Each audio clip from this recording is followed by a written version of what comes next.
Welcome to Fantasy Filmball. My name is Dyl, and we are entering one of my favorite times of the year, and that's when I personally get to attend a few fall film festivals.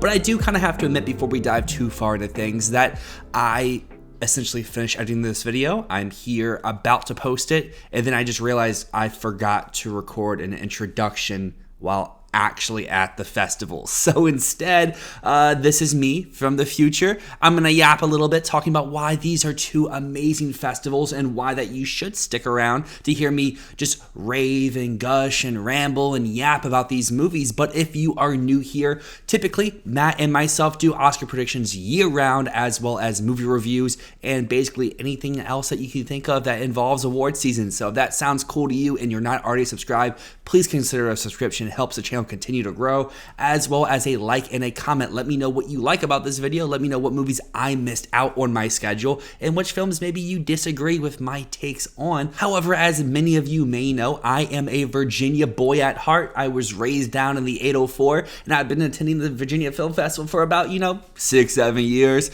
Okay, that was kind of cringe, but honestly, I might be biased because I've attended quite a few festivals over the years. I mean, obviously there's Virginia, there's Philadelphia, there's New York, there's London, and I kind of have to say that I think that the Virginia Film Festival is my favorite of the bunch. And one of the big reasons for that is how close in proximity all of these theater locations are to each other. You can get from theater A to theater B back to theater A within a 2 to 3 minute walk between each screening. So if you are stacking screenings one after the other, it works out perfectly for this. In addition, the Virginia Film Festival also has a great history of just bringing in fantastic guests for Q&As. I had the opportunity to see the US premiere of Ava DuVernay's Origin, which included a Q&A that was open to the public, and I got to talk to Ava DuVernay. That's super cool. In addition, we've had people like Kaiser Hiro for Maestro, and again, I'm just listing off people from the same year, but we even had future Oscar winner Cord Jefferson for American Fiction. He is a Virginia native himself, so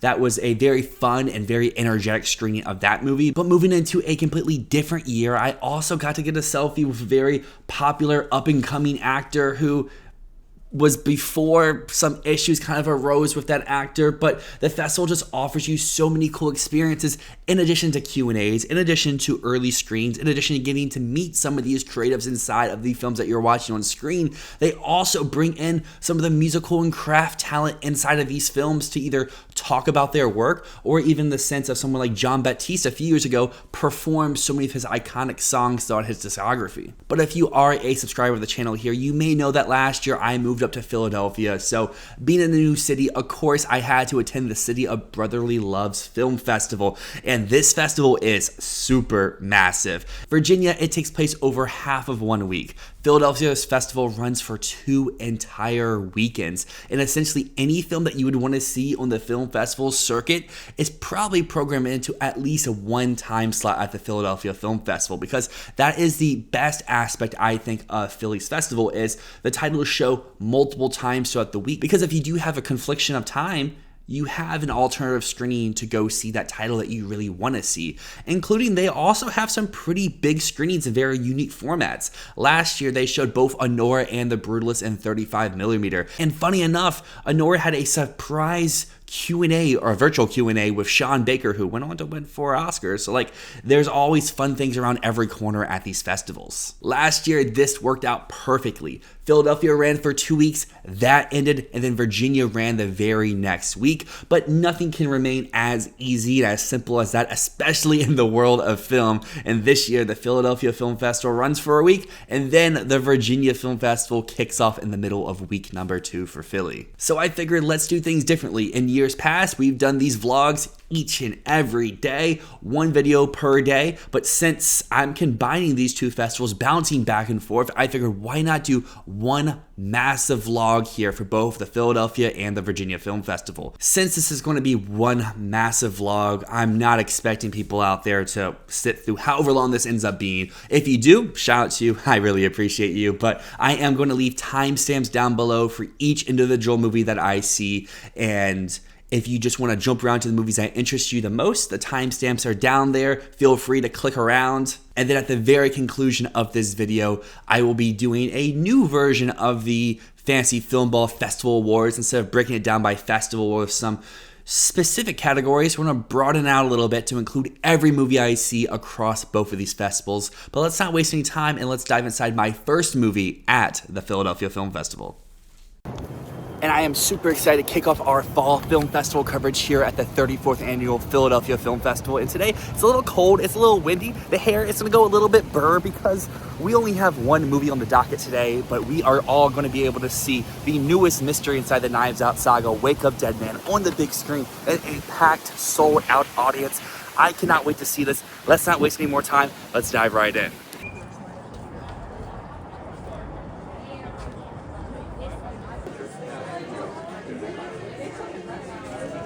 I love him so much. Last time I saw him, we hugged, embraced, and I whispered in his ear that I love The Last Jedi. Yeah, because I really do. I think it's the best thing. All right, stop. Here's what's gonna happen. Benoit frickin' Blanc and I are gonna ask you all some questions, and you're gonna answer them. We're gonna get to the bottom of who killed Monsignor Wicks and why, and then that's it. And we are back from the opening night movie, Wake Up Dead Man, a Knives Out mystery, because the first thing I want to say is, who would have thought that Benoit Blanc would be such a theater nerd? When you see the movie, you'll know personally, at least as a mega fan of two specific shows, that was really up my alley. But, typically in these festival vlogs, we like to, vlog, walk the streets, give our fresh out of the theater thoughts. But as I said earlier, it was really cold, it was really windy, so you would have heard a lot of wind, not as much of me yapping, because I do want to yap about the newest entry inside of Rian Johnson's Knives Out trilogy, which I found to take a more methodical approach than the previous two films, because I found the original Knives Out movie to be packed with so much energy, with twist after twist, and then Glass Onion really elevates that concept by laying out all the pieces you need to put the puzzle together in the very first moments, and it really leaves up to you for how quickly you can all put it together. The mystery here I found to be pretty straightforward in terms of, the whodunit aspect, but the real question is, why did they do it? Because Rian Johnson here makes some bold moves, the first of which is sidelining Daniel Craig's Benoit Blanc for pretty much the first half of the runtime. Instead, we follow Josh O'Connor, who despite a rocky past has turned to religion as a source of joy, to help people. And because inside this movie, O'Connor serves as our vessel to the strange little church and its pack of devout wolves commanded by Josh Brolin. I find one of the strongest strengths about Wake Up Dead Man is how Johnson punches through the stereotypes of typical churchgoers like a boxer. Rather than just mining them for hard-hitting punchlines, he offers insightful commentary on why people in turmoil often turn to divine intervention and why that path still resonates so deeply for people across the globe. Because visually, Johnson also takes a pretty different route. Gone are the bright colors and the eye-popping costumes of the previous films. Here, everything's a little bit more somber and darker. The setting's a vast, hollow church, and it's very minimal in detail. Even the suspects blend into one another and no one really stands out visually, which plays into the mystery subdued tone. Now, I am a huge fan of the original Knives Out movie in 2019. I found that to be such a stellar year for film, and that film still somehow arose to be one of my 10 favorites of the year. I found it so fresh, it was so original, and it constantly had me second guessing who was behind the crime, and honestly, more importantly, who was stealing the movie in various scenes. And then Glass Onion ramped it all up with the social commentary and landed even harder both comically and thematically. I found Daniel Craig to be better, and the ensemble felt way more dynamic from top to bottom. But inside Wake Up Dead Man, this is really just the Josh O'Connor show. Even Daniel Craig's Blanc takes a massive backseat inside of his own movie. O'Connor dominates from the film's very first line until the film's very final shot. And while I do appreciate Rian Johnson's commitment to keeping each film inside this franchise feeling unique and breathing new life into each installment, I couldn't help but miss some of those classic Blanc one-liners that previous films offered, or even the overtly expressive body language we've come to love so far. Sure, some of that charm is still here inside of this movie, but it's all in spurts, and something just felt missing, both in Craig's performance as Blanc as well as the film overall. Maybe maybe it's due to his absence in the start of the runtime, or just the ensemble lacks that real scene stealer energy the first two were firing on all cylinders with. Throughout the Knives Out franchise, I've never not been on the edge of my seat during the runtime, but with this one, I never really felt that same tension. I never found myself gripping the armrest, unsure of what was going to happen next. And then inside of this movie, my girlfriend and I pretty much plucked who was going to be the killer pretty early into the runtime, and none of the following revealing actions ever really made our suspicions waver to any of the other characters. And again, sadly, to compare this film to the rest of the trilogy, Glass Onion gave me such a euphoric feeling on my first watch. In the original, I find to be so rewarding upon multiple rewatches, but I really struggle to see myself really urging to rush back to Wake Up Dead Man, and that's why I think it's my least favorite of the Knives Out series so far. And then I guess because we are an awards channel looking at Oscar prospects, maybe this is the film of the franchise to finally goose egg. Earlier in the year, I was saying, oh, we have a new casting category, maybe it can get an additional nomination, but after seeing the movie, maybe it takes a step back and it doesn't get anything. But day one's over. Let's fast forward a little bit into day number 2. Welcome back to day number 2 of the Philadelphia Film Festival, and last night, like I said, it got a little bit too windy. You couldn't really hear me in the record, so I figured, do a more traditional style review. But going forward, we're gonna, stay on the grounds, do these fresh out of the theater reactions. But today is gonna be a pretty light day. I'm actually on my way to work, and then tonight I just have one movie on the docket, and that is the Toronto International Film Festival's People's Choice Award winner, Hamnet. Super excited for it. Never been a huge fan of Chloe Zhao's work, but this movie, it has so many raves so far. People love it for its craft. People cry for its content. I am ready to weep in unison with the festival audience. However, due to some ticketing issues when the tickets went live on the website, I wasn't able to get a ticket because it kept crashing on me. So the rush line is something I've never done before at the Philadelphia Film Festival. I'm excited to give it a try here today. And I guess my backup plan is, if I do not get in a Hamnet, is to do kind of a 180 on, I guess, the award season trajectory and the Metacritic scores right now. Coming to the year, people had reservations about Hamnet and wasn't sure how well it would do. And on the flip side, they were really propelling Luca Guadagnino's After the Hunt. So that shown at the local AMC about 30 minutes afterwards. So I guess that's a solid enough backup plan. But let me get into work, and then I will be back inside the rush line. Yeah, guys, we still have like another 20 minutes to go, and that rush line is looking like it might not be for me. Yeah, about that 50 people deep maybe. So yeah, our doubts were proven true. Only 2 people got in via the rush line, which makes sense. I mean, shout out to the festival, selling the actual amount of seats, so there's not so many empty seats inside the screening. I know, like over in Virginia, sometimes when we're in the big theater, you could still have a sold-out show where the rush line's 50 people deep and everyone's gonna find their way inside the theater.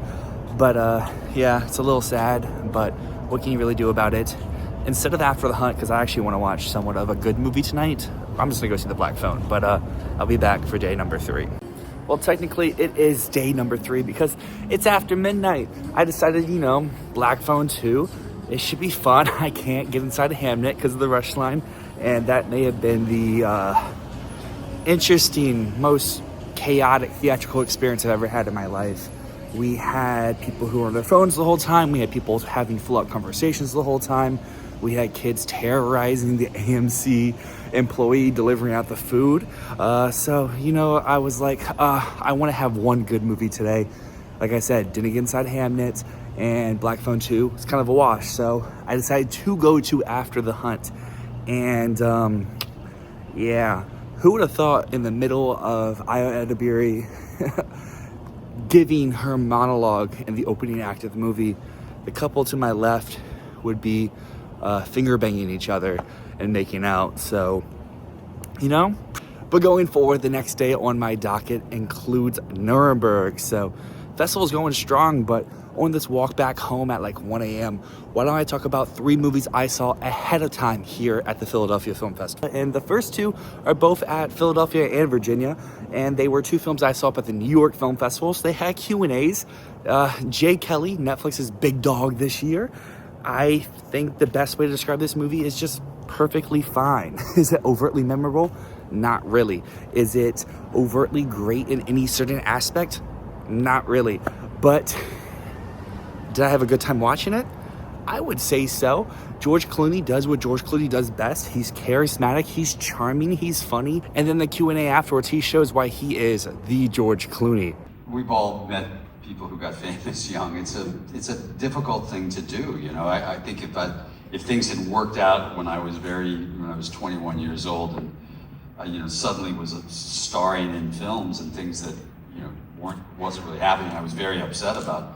I would have been shooting crack into my forehead, So it's really not, you're not designed to say, jump and have people older than you say how hot. But I'm really sad to say I don't have many thoughts about Jay Kelly. Noah Baumbach, I think, is a pretty fantastic writer. Even in films I don't really appreciate from him, like White Noise, you still are left thinking about the movie in the following days or weeks to come. But at this point, I've seen Jay Kelly like 2 weeks ago, and it's pretty much left my mind. And I kind of feel the same way about the other film I saw at the New York Film Festival, Nouvelle Vague from Richard Linklater. I'm going to give this film a little bit of the benefit of the doubt. I was in the very front row, and I had to watch the movie like that. So when you're that close to the screen with subtitles, not the most pleasant viewing experience, but the Q&A afterwards actually made me recollect on what I had just watched and made me want to seek it out again, hearing about these actors and about their time working with Richard Linklater and how they came into the roles and how they had to really push themselves to accomplish what they sought out to do. But it was just great to get under the hood of another film to this degree. And the idea was, of course, to make it look like a film made in 1959. I told everybody, this is a film made then, and it's going to look and feel like that. And, it's just, we happen to be hanging out at the Nouvelle Vague. And the third film I got the opportunity to see ahead of time at a press screening was Yorgos Lanthimos' newest, Bugonia. And I mean, the final hour of this movie is exactly what watching a film in a packed out audience is all about. I found that Lanthimos' newest is so bold in its approach, it's so creative in its storytelling, and it's so innovative with its cinematic style. But in all honesty, Bugonia truly shines when it lets its stars show why they are superstars. Emma Stone shows why she truly is my personal goat of acting. This performance is just so meticulous. Her movements are so robotic. Her cadence is so calculated. And overall, this is yet again another example of why Emma Stone and Yorgos Lanthimos is a match made in heaven. But on the flip side, we have Jesse Plemons, who is absolutely insane inside this movie. Over the course of this 2-hour runtime, we see this anxious and rage-fueled character just continue to build up until he eventually just has to explode in one of the best performances I've seen, not just from his career, but I would say this year as a whole. Largely thanks to Jesse Plemons, the opening of this movie is so hypnotic with his voiceover. You're instantly drawn into this brand new world that Yorgos Lanthimos is presenting to us as an audience, and you're instantly just hooked knowing that this movie is going to be a slapper. I've already mentioned the ending. It's so magical. I don't really want to give away what happens, but I can admit there's like 20 minutes in the middle of this movie that I do feel a little bit more monotonous and a little bit slower in its pacing. But at the end of the day, that doesn't really matter to me because of what Yorgos Lanthimos and his team are presenting to the table.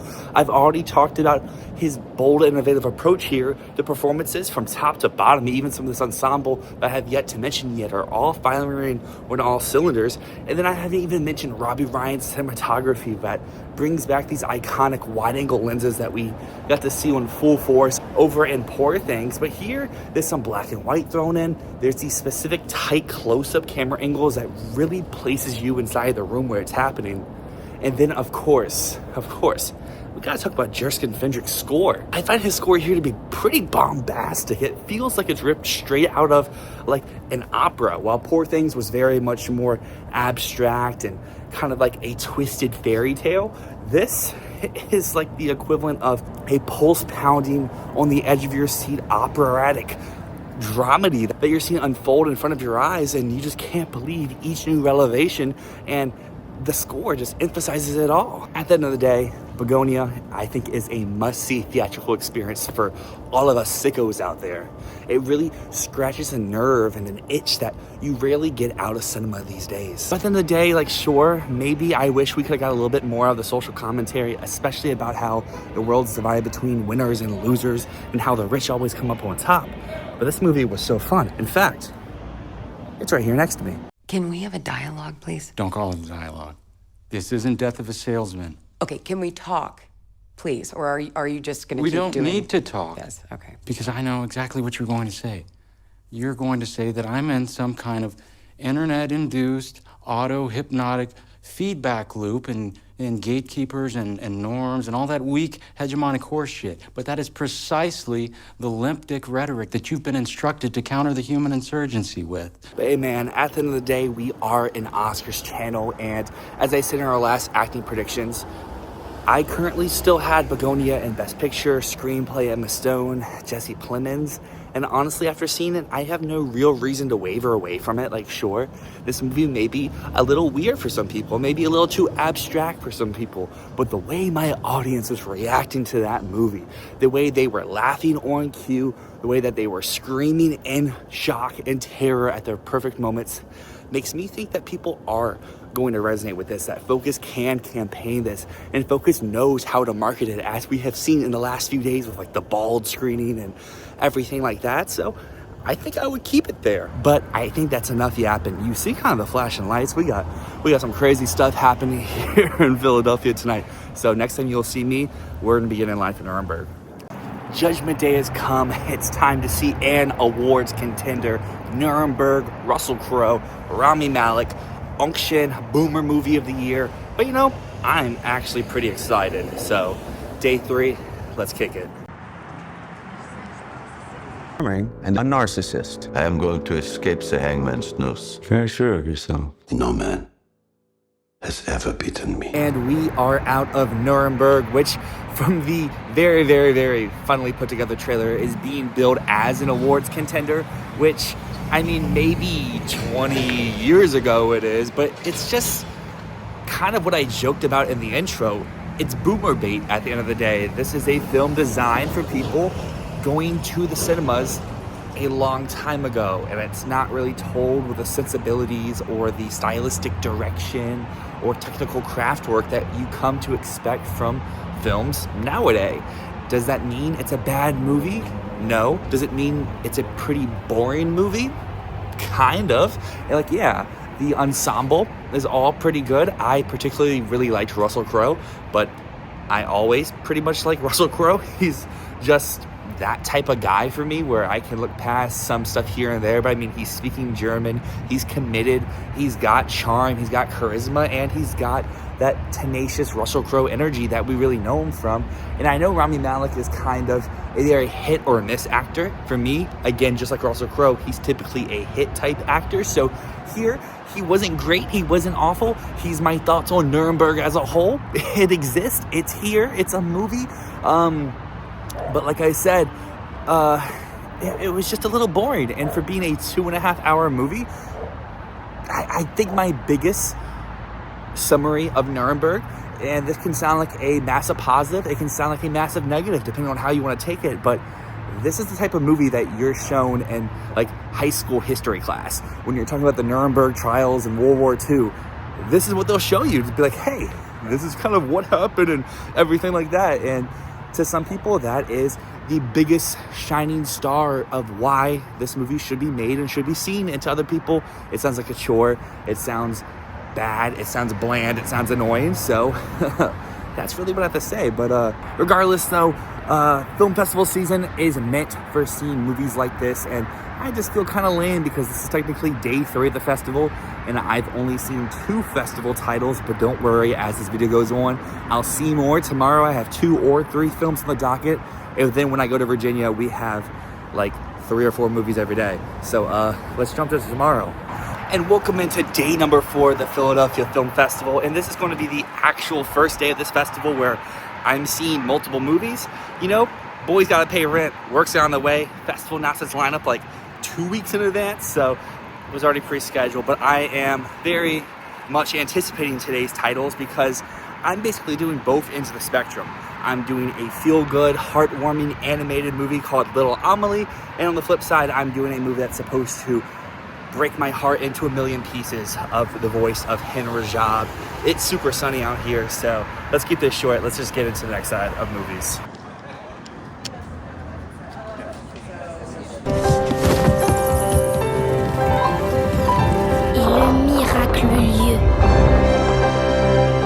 Movie number one of the day is complete. In the streets, we're telling the truth because Little Amelie is such a sweet little film. It's got everything you really want from it. It starts off so humorous, then over the course of the runtime, just alongside this 2.5 to 3-year-old little Amelie, you learn to love life, all the big and little things, the people around you and the people against you. And most importantly, I think for some people out there, you are gonna have a few tears start to come out over the course of this movie.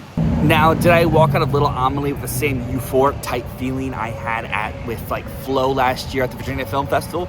Not exactly, but does that mean this film isn't worth your time? Not at all. This is such a great movie that I think would be perfect to watch with your family, with your loved ones, with younger children, because that's another great aspect about Little Amelie is, at its heart, it is a film designed for younger audiences, but there is so much here to unpack for audiences of all ages that everyone's going to take away something new, something different, something unique, and something I think very memorable with this movie. Now, can Little Amelie follow in Flow's footsteps last year, being this super underdog indie type movie that storms the Oscar and the awards conversation to run away with Best Animated Feature? I don't really think so, but never in a million years last year, even with as much as I loved Flow, that I would have thought it could have toppled The Wild Robot, and it did. If the passion is there for the movie, which clearly I have passion for it seems that so many people out there have passion for it, that it can happen. But at this moment, it's easily my favorite animated movie of the year, and I cannot wait to have the opportunity to rewatch this movie down the line, but I think it's time to dive inside movie number 2. فكرك عن جد صوت طفل صغيري خايفة رح يأثر فيهم أو يفرق على حدا؟ هي بحاجة ambulance. And we are back here to discuss my second movie of the day, The Voice of Hind Rajab. And honestly, I just don't really know what to say about this movie that hasn't been said before. I don't believe I've ever heard that many people weep in unison in a theatrical setting, and it was 100% warranted. Like, the atrocities that you hear play out on screen, because this movie uses the actual audio files from the chats they had with the first responders, and just 90 grueling minutes of cinema.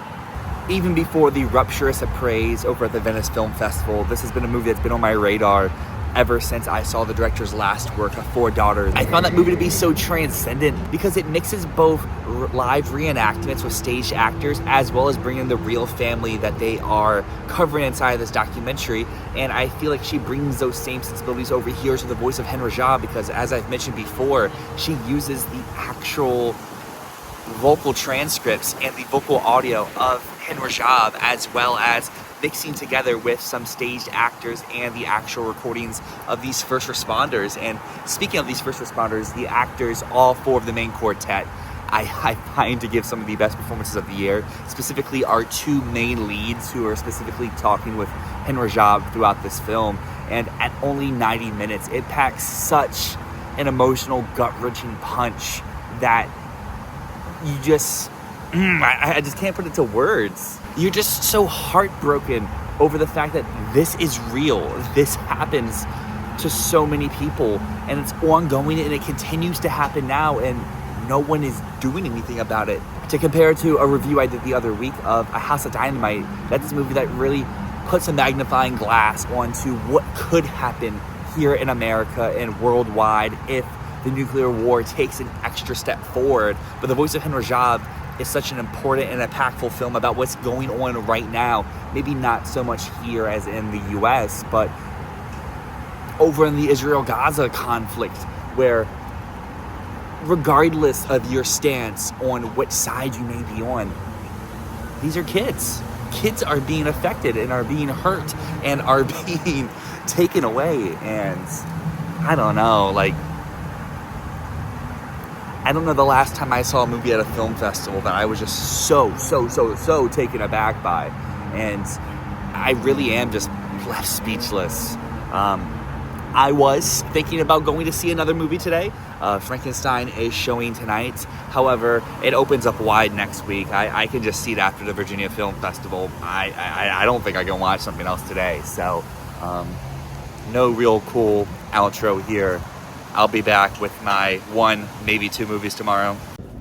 Welcome back to Fantasy Filmball's coverage of the Philadelphia Film Festival. Today is the last day before I go up to New York for a day for work and then down to Virginia for the Virginia Film Festival. Super excited for that. So many more films in the docket, so technically I guess this is the halfway point of the video, but we can't jump ahead too much because today we get to see Christy, Sydney Sweeney, her big boxing movie that has been hyped up for so long. It premiered at the Toronto International Film Festival about a month or so ago, and the reactions were not fantastic. They weren't awful either. I'm pretty intrigued to really see what this film really has to offer, and I didn't know this until today, but there's going to be a Q&A with the actual Christy, who Sydney Sweeney's playing inside the film. She's going to be there for a Q&A after the movie, so we'll have a little bit of that, but let's dive right into it. Checking back in here just a few days later, and may have missed the Christie screening. A few small things may have gone the way. First one up, you can see right here, nose ring is gone. New job, new Dylan. And yeah, getting that removed just took a little bit too long. Ended up missing the screening. Tuesday, I had to go up to New York for the new job, and now here we are on Wednesday, fresh, brand new haircut, ready to tackle on a brand new year of the Virginia Film Festival. Regardless though, this festival keeps adding brand new things each and every year to continue to elevate this, to make it just the best time of the year for cinephile fans just like myself. This year though, I'm only here for the first 4 days. I'm missing closing night, but you know, so many fun things lined up on the docket. And even if I'm feeling a little bit under the weather, I'm ready to dive in. Movie number 1, Springsteen, Deliver Me From Nowhere.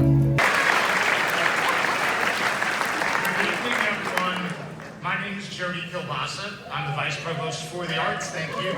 Welcome you to this evening's official opening night screening, Springsteen, Deliver Me From Nowhere. Just like us, baby, we were born to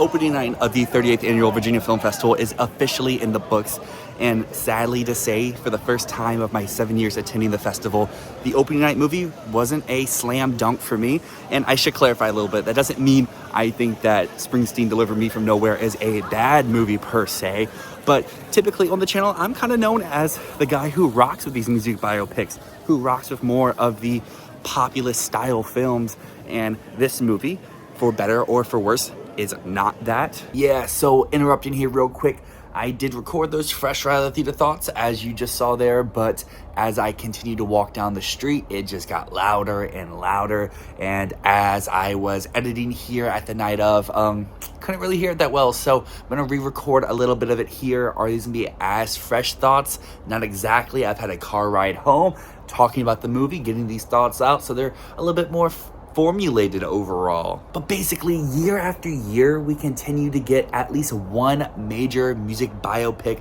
that seems destined to dominate both award season as well as the cultural zeitgeist at the box office. And this year, our representative for that is Springsteen Deliver Me From Nowhere. But sadly, I don't really find that this movie lives up to its predecessors. Does it have the amazing dynamic recreations of live musical performances like Bohemian Rhapsody? Not really. Does it have the bombastic visual style of something like Elvis? No. And I don't really find that Deliver Me From Nowhere contains the one-of-a-kind generational type performance that we saw out of Timothée Chalamet last year in A Complete Unknown. Unfortunately, it really seems that Deliver Me From Nowhere kind of lacks in all those categories. Scott Cooper is the director here, and I mean, once again, he continues to show me that he has no real flair behind the lens. I don't want to be overtly critical, but this is a guy who's never really made a movie for me. Black Mass past was a huge disappointment back in high school, and then more recently with stuff like Hostels and Pale Blue Eye, they're just kind of stinkers. So I guess I need to start putting my expectations more in check going into a Scott Cooper movie. But after the initial trailer and some of the promotional images for Deliver Me From Nowhere, I became more and more sold on this movie as the year went by. At least here, he tries a little bit more. We get some black and white stuff. We get some shots that seem to be a little bit visually striking.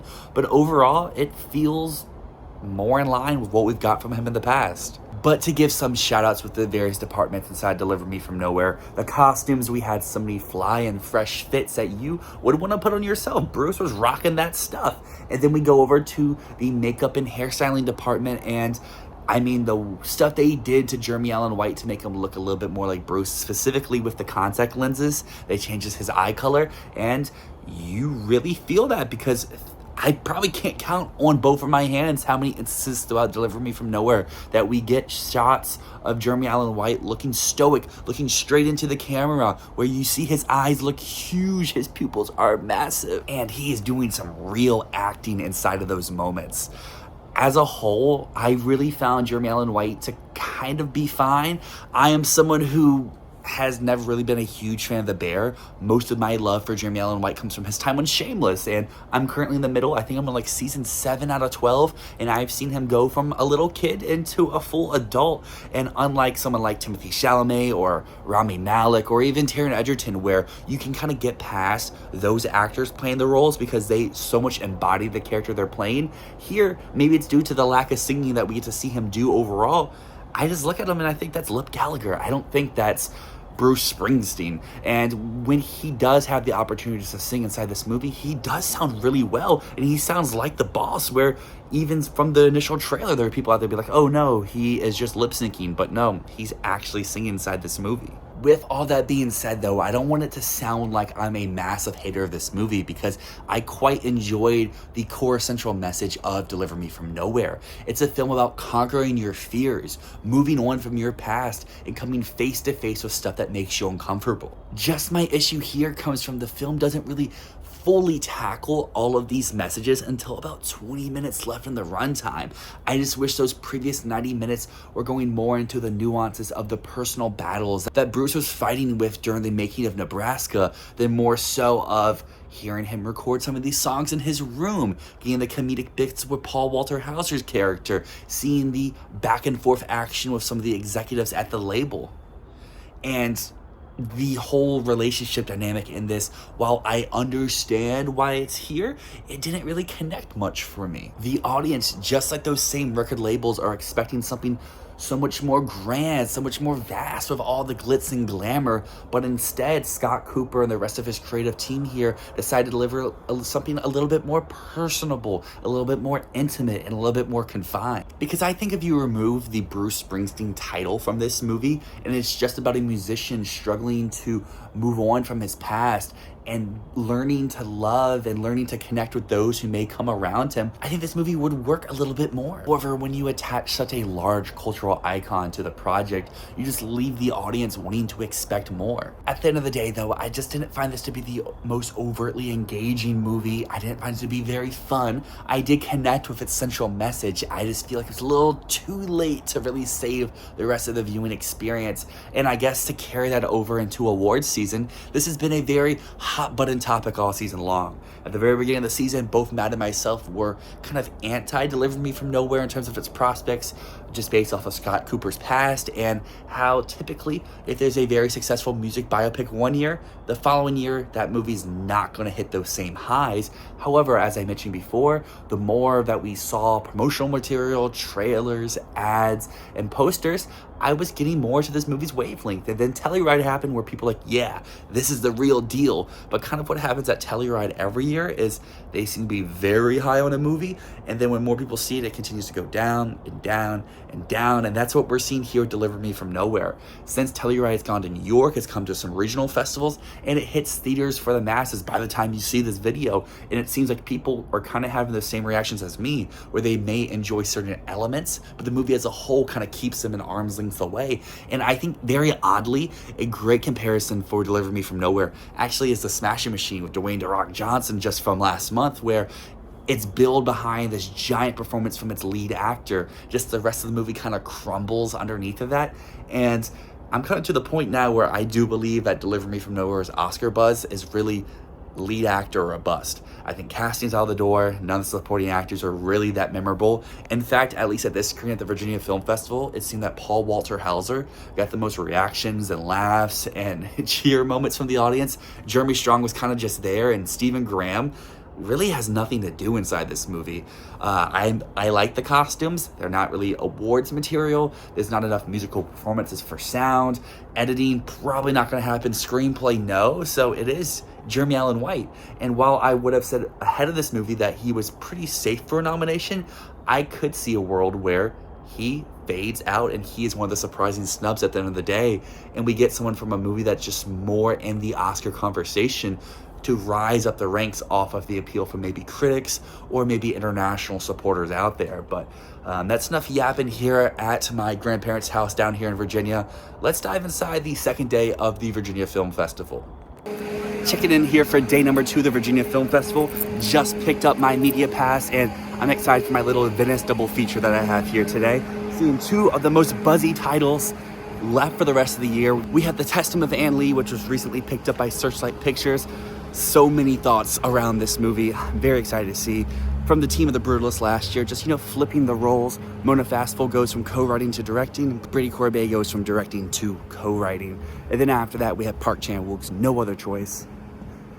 It seems like every festival that this plays at, it ends up being one of the people's favorite movies, so I feel like I have a pretty fun day ahead of me, especially compared to last night of Deliver Me From Nowhere.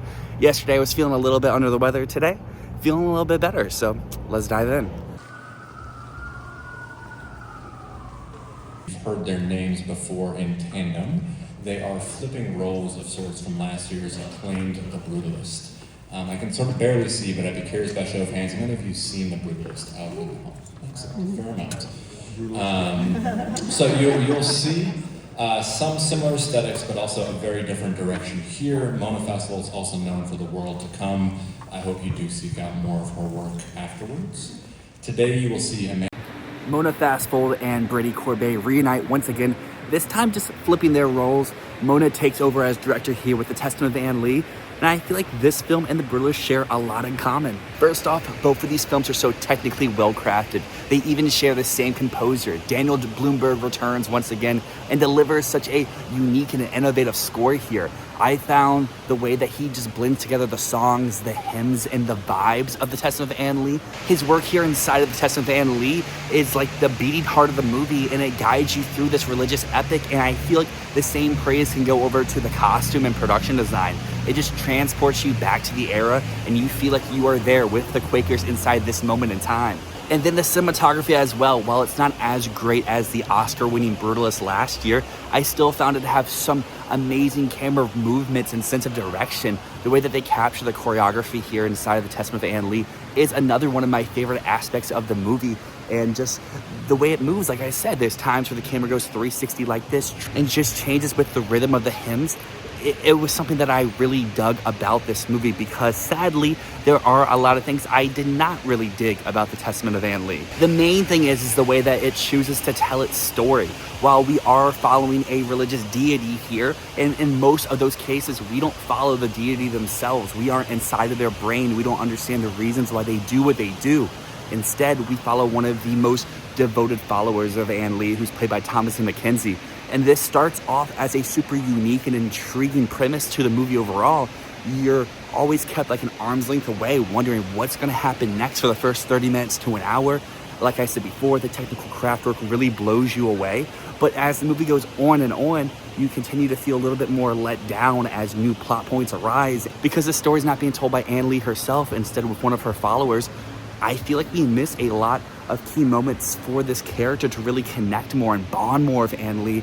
And a moment will happen, and then immediately the scene will end, and we'll jump forward in time. We'll miss out on a lot of key stuff, and we go from this group being 4 people to then they have 200, then they have 1,000. They have these big houses, they have these big communities, and we don't really get to see those grow because we're just experiencing more moments in time throughout, because this film does have a monotonous pace to it with the edit. There's a lot of cool editing tricks inside of more of the choreographed dance numbers, but when we're in the more dramatic type moments, I feel like the editing's a little bit clunky for me, and especially the pacing is pretty off, especially after a film like The Brutalist last year, which was 3.5 hours in runtime and felt like 2.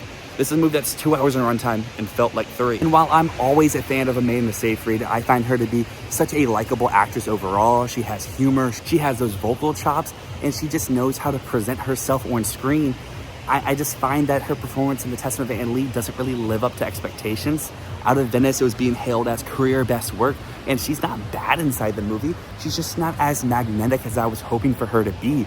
She shows once again why her vocals are some of the most beautiful out there in Hollywood, but outside of singing, I just feel like she walks around a lot. She doesn't get a lot to do outside the first 30 minutes where she does cry and scream a lot, but like, I don't know, this just isn't the tour de force type performance that I feel like was promised to us, and that kind of goes to the rest of the ensemble as well. Thomas McKenzie gives the voiceover, but doesn't actually do much inside the story. Lewis Pullman plays her brother, and I think is the most intriguing character, but since he isn't the leader of the Shakers, he isn't Ann Lee, the story doesn't want to give him much focus, so he's there, he has compelling aspects, we just don't really see those play out. And then we have Christopher Abbott, who I think is laughably bad in this movie, just like he was in Wolfman, just like he is most times he's on screen outside of like Poor Things. So I haven't seen a lot of his work, but most of the work I have seen from Christopher Abbott has not really been up my alley. Overall, just like The Brutalist, The Testament of Ann Lee is a film that brings so much to the table. It has so much promise, it has so much potential, but unlike The Brutalist, it's not the monumental film of the year. It's not the event to go to the cinema for. I feel like it kind of crumbles underneath all of that pressure to follow in the footsteps. And it's a film that I think is the textbook definition of one that you can respect, one that you can admire, but it's not one that you walk away with loving or feeling connected or feeling that you're gonna think about this movie long after the screening. And hey, maybe I'm the odd one out here at the festival. Maybe everyone else loves this movie. They adore this movie. But for me, it wasn't really for me. And I think that also extends out to its Oscar prospects as well. Before the Venice Film Festival, it was argued, can this be a spoiler for the Oscar race? No one has this. It's with no distributor. It can be an across-the-board type contender and follow in The Brutalist footsteps from last year. It premieres at Venice. Reception, it's kind of mixed. Some love, some hate. Then a month goes by, no one's picked it up. And then like 2 weeks ago, it gets picked up by Searchlight, based into all these fall film festivals. And now we find ourselves here. Can Searchlight propel this super divisive and super mixed movie to Oscar glory? They are the best campaigners in the game. They can get their films into Best Picture and usually overperform in terms of nominations. So if they follow suit with The Testament of Ann Lee, picture, Amanda Seyfried, costumes, production design, score, maybe a song, maybe even editing or cinematography, but I don't think that's gonna happen for them this year. I think they're gonna come up a little bit short. They were a little too late to the game, and just Searchlight's gonna miss Best Picture for the first time in like 10 years. And I think just like the last time they missed Best Picture of Jackie, I think The Testament of Ann Lee follows in those footsteps where its lead actress comes along, maybe a tech or two. I would say costumes and Best Original Score if it is deemed eligible. And it's just short out there on Best Picture, but I think it's gonna be one of those films that comes down to the wire. It's either number 10 or it's like number 15. It's not dead, but it's not a for sure lock. But it's time to dive into the second film of today's little Venice here in Virginia double feature, Park Chan-wook's No Other Choice.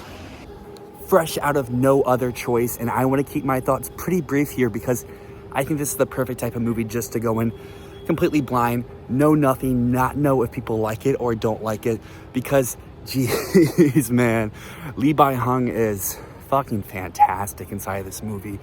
I mean, we've seen him in Squid Game. We know this man has chops. Here, he just completely blew me away. Probably one of my favorite acting performances from this year at large, and I've seen close to 100 total movies at this point. But to touch on No Other Choice just a little bit here, the screenplay, Park, we know him, we love him, a complete madman you could even call him. The ways this story decides to go are just crazy that you would never expect. The audience here seemed to be really into it. And yeah, like I said, I don't want to talk too much about the movie. My only real critique with No Other Choice would be that it's a tad too long. It has 5 or 6 different endings, kind of like Decision to Leave. But touching on Oscars though, if this ends up being Neon's number 3 choice, which currently it does seem like it will be, I think the ceiling for it is going to be international feature and adapted screenplay. Screenplay really hedges on what are the industry's thoughts on Park Chan-wook post him getting expelled from the WGA. Will they be receptive to him and still give him a nomination because the screenplay is that fantastic? Or will they be like, dude, chill, you did that, we can't support you in that.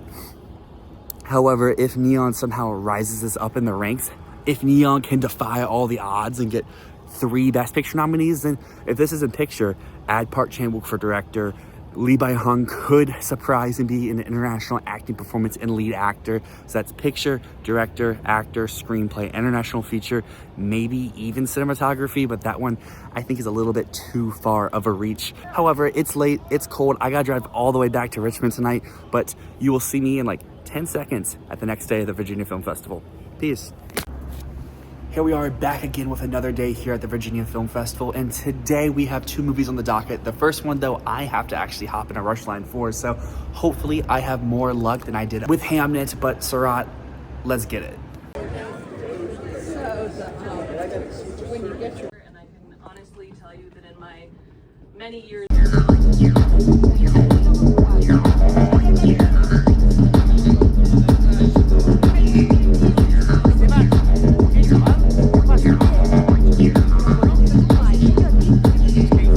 Oliver Lax's Cannes Award-winning film Sirat just gave some of the most explosive audience reactions I have ever seen here at the Virginia Film Festival. The entire opening set piece of Sirat is so hypnotic. You just find yourself moving and grooving and bumping your head in a packed theatrical audience of everyone else to one of the best scores of the year. The pulse of this EDM music just makes you so hyped and so energized for what's to come.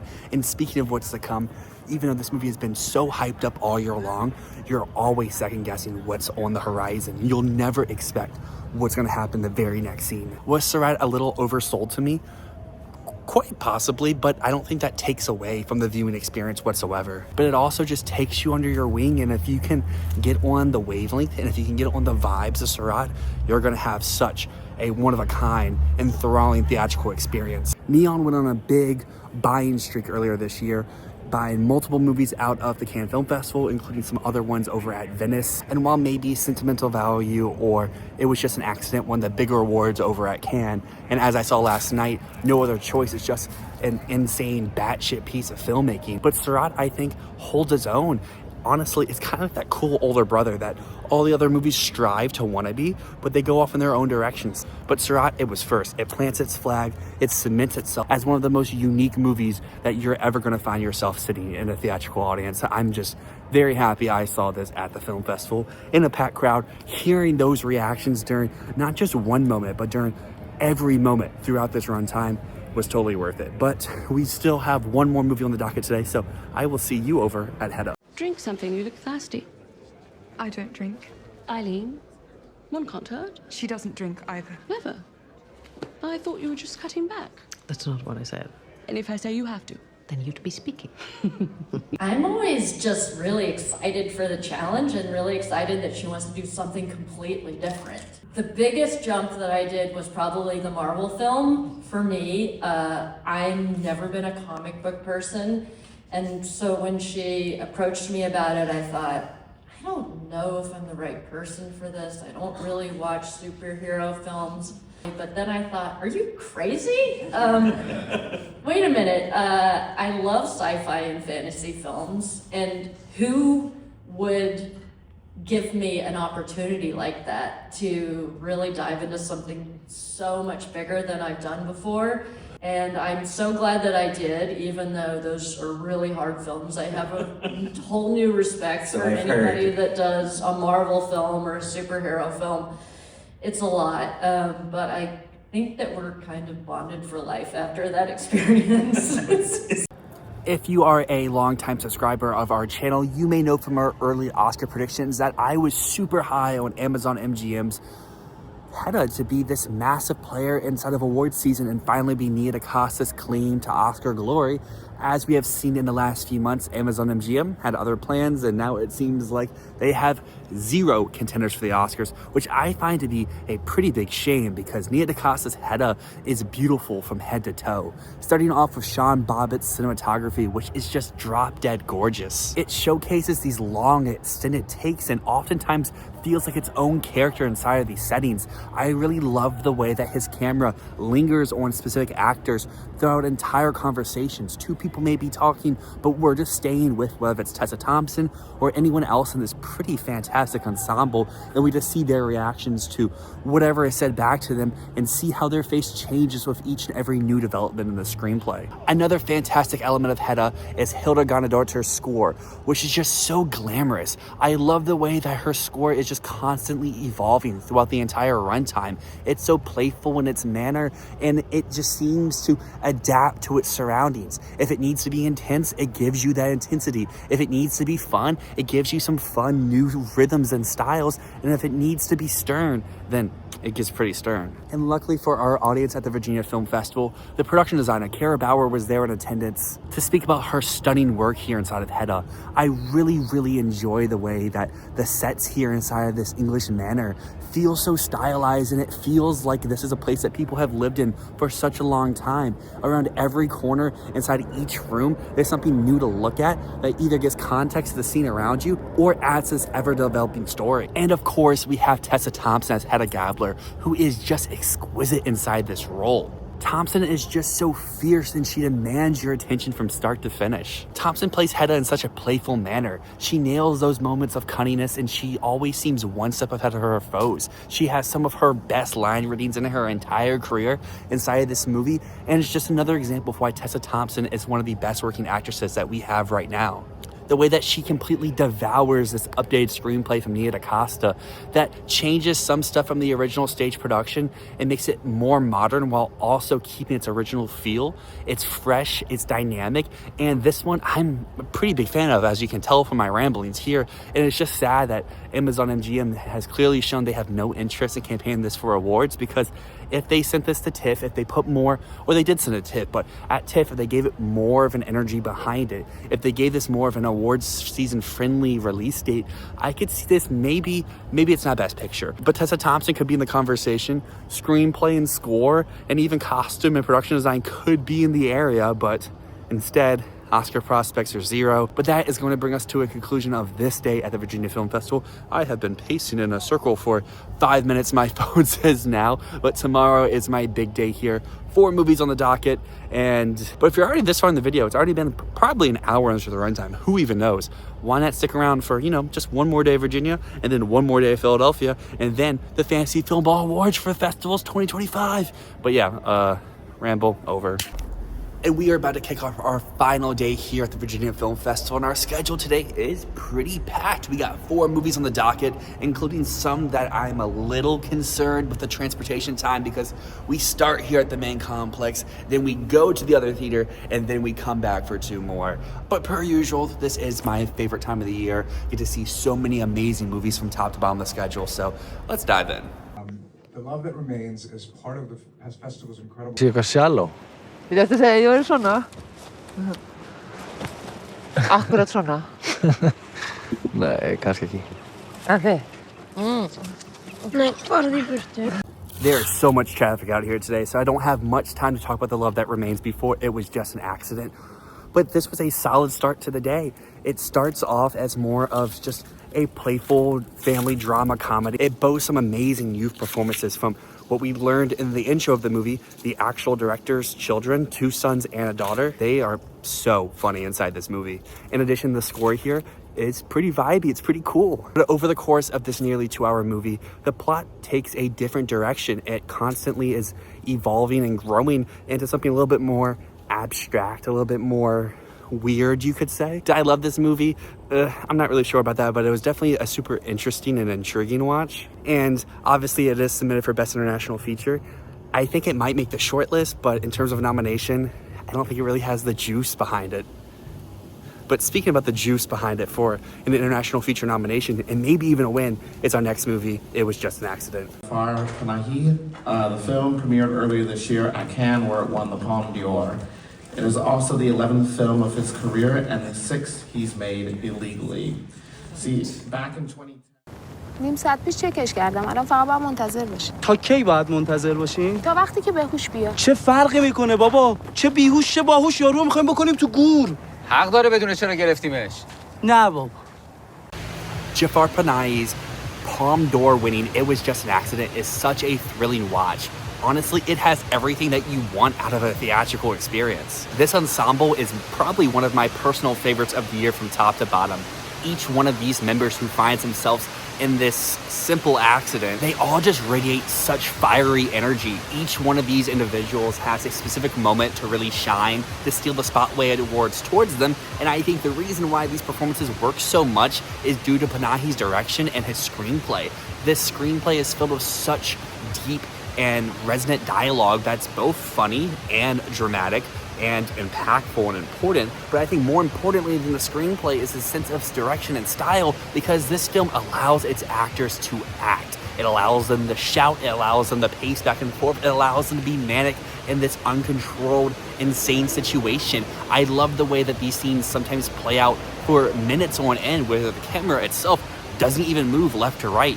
It just plops itself into the moments, and we see these actors frantic as they try to figure out where to maneuver next to while they're stuck in a situation. The pacing inside of It Was Just an Accident is just incredible, and it's so dynamic. It pulls us into so many directions. Like I said before, some of these directions can be pretty funny. I was taken aback by how humorous this movie is, but also a lot of these directions can be very sour, can be very edge-inducing. Not edge like that, but like edge of your seat inducing. Like it's like a panic fest. I don't want to go into too much detail about what It Was Just an Accident is really about, because I think even more so than something like No Other Choice, which is also from Neon, that you should go in as blind as possible. Don't even watch a trailer. Don't even look at a still image, because the promotional image for this movie was something I was waiting for it to happen, and then when it did happen, my mind was just exploded. To wrap it up though, I found It Was Just an Accident to be an enthralling movie, and honestly, it's one of my favorites of the Virginia Film Festival and of the entirety of all these festivals I've attended so far this year.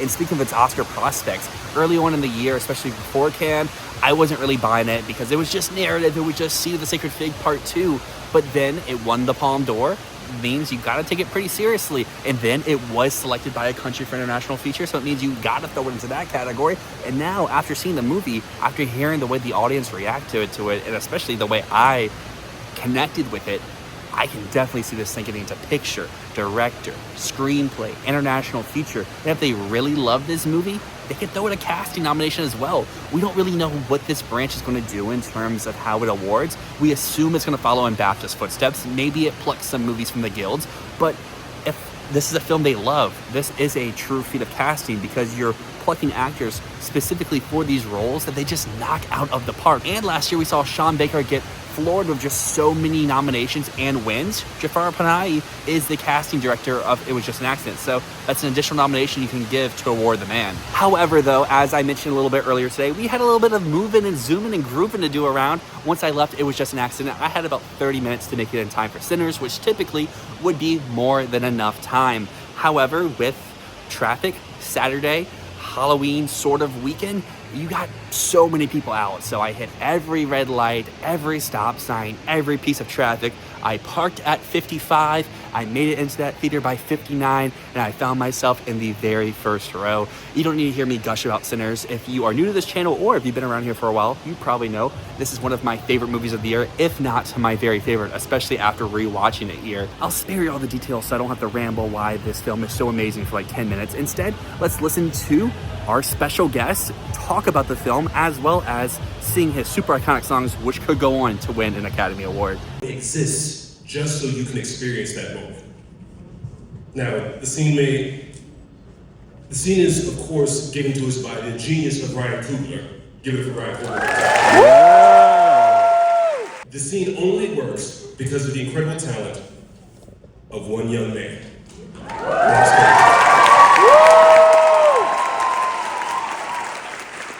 The Virginia Film Festival's Achievement in Film Music Award is meant to celebrate the achievement of an accomplished musician, more on that in a moment, whose vision and talent have moved music and cinema forward.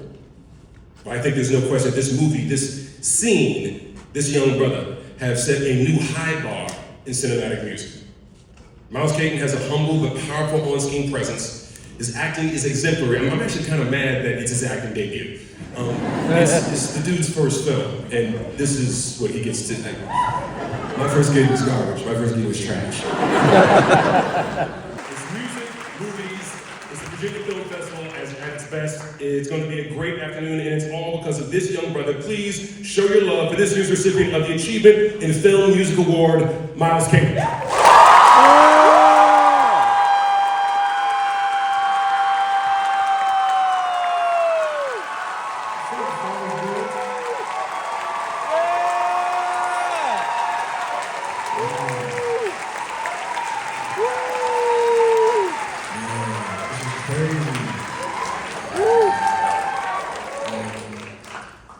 First, I want to give an honor to God, who's the head of my life. Thank y'all so much for being here. This award, it means so much to me. When I first learned about this film, I had no idea that it would have this type of impact and mean so much to people. So I thank y'all so much for watching the film. If y'all haven't seen the film, you're in for one tonight, for sure. What's up, Charlottesville?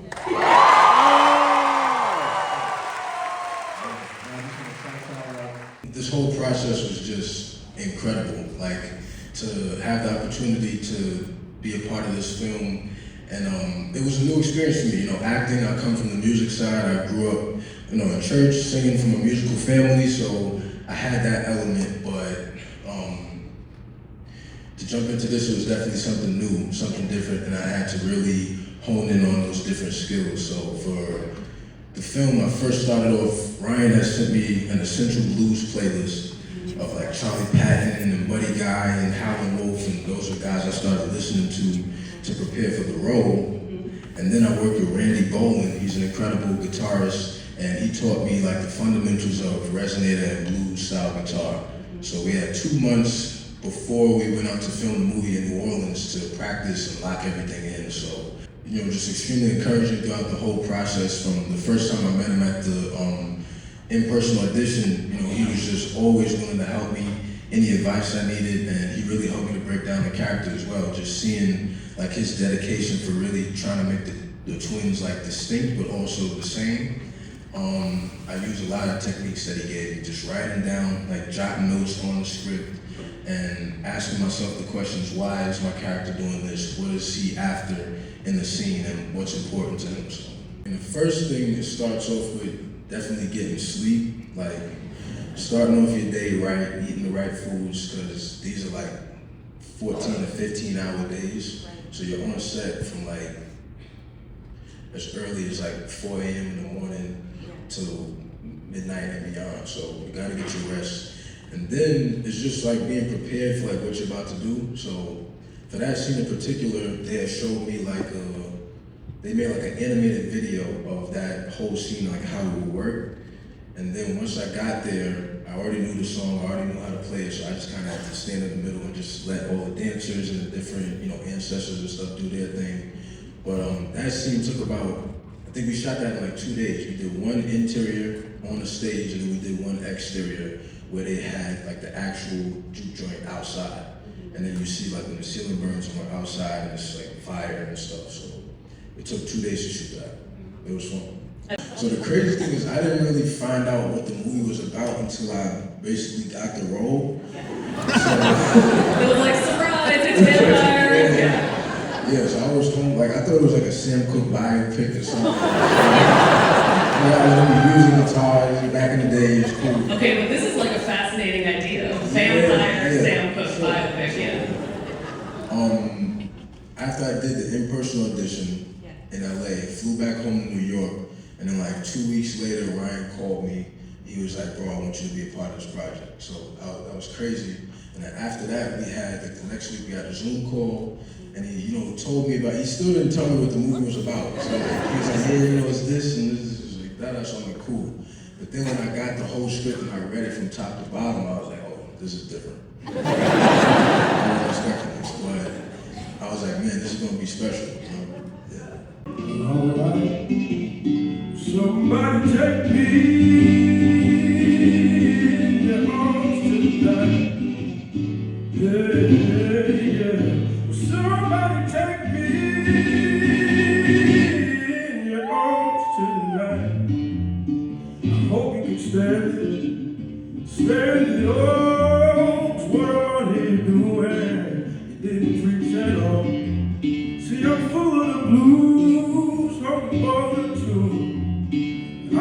truth hurts, so I lied to you. So preacher, speak your words. I know the truth hurts, so I lied to you. Yes, I lied to you. I love the blues. I love the blues.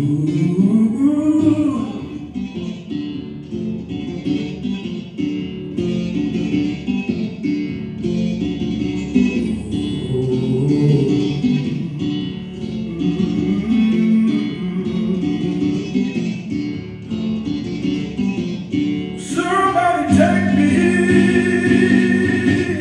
in your arms tonight. Somebody take me In your arms tonight.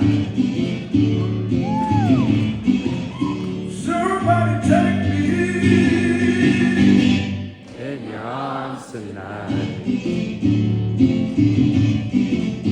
Somebody take me in your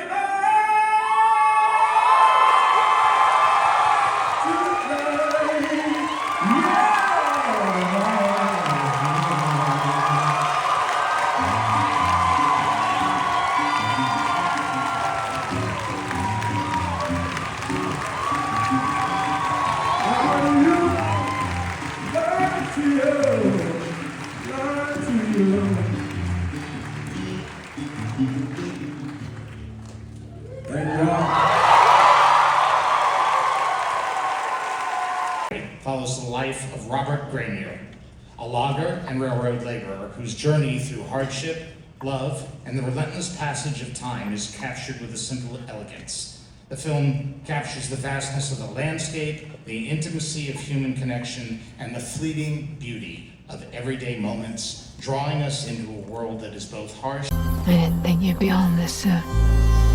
Well, I just couldn't stop walking until I got here. What are you thinking about?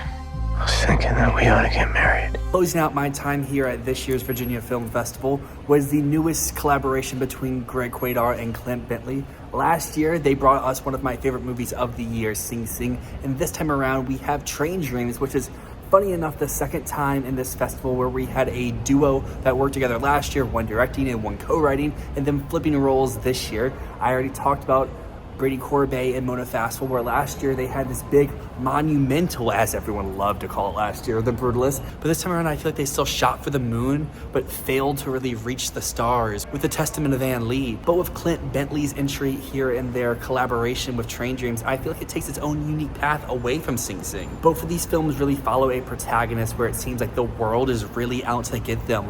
With Sing Sing, though, it was more about the sense of community of the incarcerated and finding brotherhood with those that you may have around you. The film, I feel like, was strengthened by its ensemble from top to bottom, a very tight and effective screenplay, and its very emotional and heartfelt moments throughout. But here with Train Dreams, we instead just follow one man's journey. It's pretty quiet, it's pretty somber, it's pretty cold. His life, as I said before, it just isn't going his way. Whatever happens in every situation, whether he makes a friend, a colleague, his family, it comes out in a very negative outcome for him.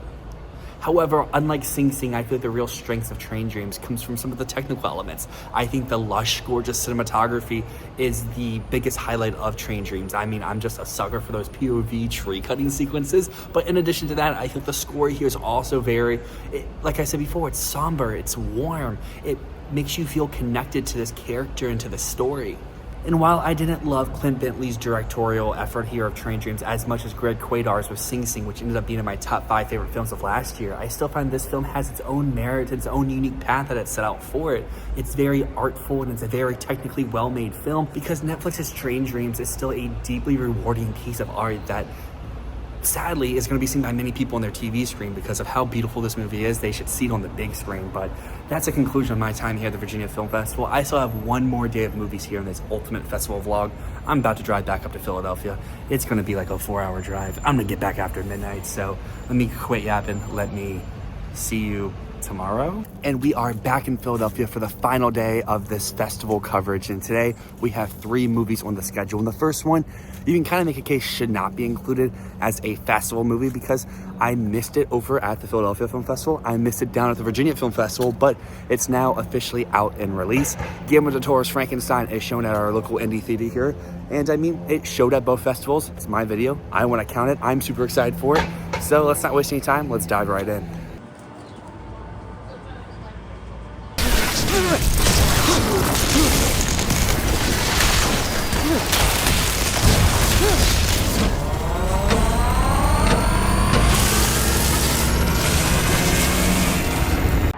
We are fresh out of the screening, and I mean, that was 100% the right choice of what to do today, because how can anyone not adore Guillermo del Toro's Frankenstein? And I know I said it earlier in the video that I want to keep it more to these fresh out of the theater reactions, but this movie blew me away so much that I want to do a sit-down style review. So let's cut over to that now. Because obviously Guillermo is just a master of his craft. Every one of his projects is a visual treat for the eyes, and his newest film, Frankenstein, is no different. I'm just in awe of his interpretation of Frankenstein's castle. Like, the exterior alone is jaw-dropping that first time it pops up on screen, but once we go inside of those halls and we see the basement where the monster resides along with the examination room, it's all just so groundbreaking. I also just really dug the production design, especially when we go out to that ship that we return to throughout the runtime. And then of course we have the various residences that we visit throughout the movie. Each are just filled with so much intricate detail from top to bottom in each and every room. My admiration for the craft work also extends out to the makeup department as well, because the work here is insane. I mean, just take Jacob Elordi. This man is unrecognizable here inside of Frankenstein and gives what I would argue to be his best performance in his career up to this date. And it's super aided by this one-of-a-kind makeup design that just adds so many layers to his physical performance, while also being such a standout piece of design. Like, how does one even spark with the idea for something like this? It just works so well and it's so memorable. And while we're on the topic of Jacob Elordi, what a performance, man. Like, the humanity that he brings to this character despite barely speaking any dialogue for the first half of the story is just so stunning. Like, we basically watch the creation learn to function in real time. Like, the way he crawls on the ground in the basement dungeon, or the way that he reacts when a leaf is handed to him, or even how he studies the ripples of the water from the footsteps. It all feels so natural yet otherworldly. Elordi's performance grows beautifully over the runtime as he learns the beauties and the hardships of life, what making friends is all about, and communicating through language, and especially what it is to exist as an individual inside of this super, super cruel world. But back to the craft side of things, because Frankenstein's costumes, as expected with any period piece, are absolutely stunning. My personal favorites inside the movie include the gowns that Victor's family wore during his youth, or the sleepwear that we see these characters wear throughout, or even the cloak that the creation struts. Like, these costumes aren't just time period accurate, but they're so mesmerizing to look at. And I have to admit, when I first saw this trailer for Frankenstein at that little Netflix To Doom event, I was immediately a bit hesitant about Dan Laust's cinematography and how it paired with the visual effects. In that initial footage, I thought this film looked a little too cartoony, like an old video game from like 10 years ago. But in the full context of the film playing out on the big screen, I find that Lost in cinematography and the film's visual effects are both working for Guillermo del Toro's vision. It just all comes together, contributing to this one-of-a-kind vibe that only Guillermo del Toro can create. Frankenstein is one of the most visually luscious films I've seen all year, and that's in a large part chunk to Guillermo del Toro and how much of a perfectionist this man is. He truly just fine-tunes every detail so tightly. At no point are you not just mesmerized by what's unfolding in front of your eyes. Whether it's a grand moment of action or suspense, or even a quieter internal exchange, you're constantly in awe and amazed at every corner. And I don't want to wrap things up here talking about Frankenstein without mentioning Oscar Isaac, who plays Dr. Victor Frankenstein.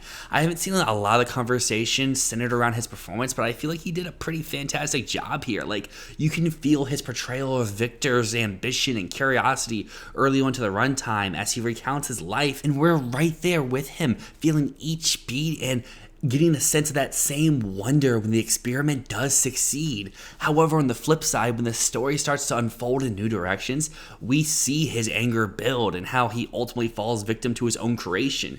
I feel like Isaac does a wonderful job at portraying both sides of Victor Frankenstein, a man with a tenacious drive to achieve greatness, willing to do whatever it takes to succeed, as well as the man who becomes deranged by how consumed his life has become in the chase. I just feel like this is really great work from Oscar Isaac. Frankenstein is a film I cannot wait to rewatch, and I really hope that Netflix does follow through with giving them the proper theatrical release that they did promise, because luckily for me, even though I didn't see this at either the film festivals I attended, it is playing here locally at just the indie theater around the corner, and this is a film that is commanding to be seen on the big screen with a great sound system around you, and equally as importantly, to watch with other fans and other film lovers that are into Guillermo del Toro, into movies like this, and are engaged throughout the runtime. Whether it's in the next few weeks or later on down the year in the heat of awards season, Frankenstein deserves to play in these premium large formats, and once that is announced,